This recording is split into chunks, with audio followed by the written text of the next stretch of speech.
IPL 2026 defending champion royal Challengers Bengaluru అద్భుత ప్రదర్శనతో play ఆఫ్స్కు దూసుకెళ్లింది. ఆదివారం పంజాబ్తో జరిగిన ఉత్కంఠభరిత పోరులో 23 పరుగుల తేడాతో విజయం సాధించిన ఆర్సీబీ ఈ సీజన్లో ప్లే ఆఫ్స్ బెర్త్ను ఖరారు చేసుకున్న తొలి జట్టుగా నిలిచింది. రజత్ పాటీదార్ అందుబాటులో లేకపోవడంతో వికెట్ కీపర్ జితేష్ శర్మ సారథ్యంలో బరిలోకి దిగిన బెంగళూరు మరో మ్యాచ్ మిగిలుండగానే 18 పాయింట్లతో ముందంజ వేసింది. మరోవైపు పంజాబ్ జట్టు వరుస ఓటములతో ప్లే ఆఫ్స్ అవకాశాలను క్లిష్టం చేసుకోగా ఆ జట్టు ముందంజ వేయాలంటే చివరి మ్యాచ్లో గెలవడంతో పాటు మిగతా మ్యాచ్ల ఫలితాలపై ఆధారపడాల్సి ఉంది.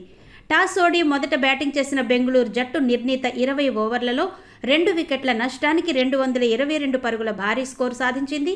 ఓపెనర్ జాకబ్ బెతెల్ త్వరగా అవుట్ అయినా విరాట్ కోహ్లీ, దేవదత్ పడిక్కల్ ధాటిగా ఆడి ఇన్నింగ్స్ను నిలబెట్టారు. ఆ తర్వాత వెంకటేష్ అయ్యర్ కేవలం 40 బంతుల్లో 8 ఫోర్లు 4 సిక్సర్లతో 73 పరుగులు చేసి నాట్అవుట్గా నిలవగా ఆఖర్లో టిమ్ డేవిడ్ చెలరేగడంతో ఆర్సీబీ పరుగుల వరద పారించింది. పంజాబ్ బౌలర్లలో హర్ప్రీత్ బ్రార్ ఒక్కడే కాస్త మెరుగ్గా బౌలింగ్ చేశాడు.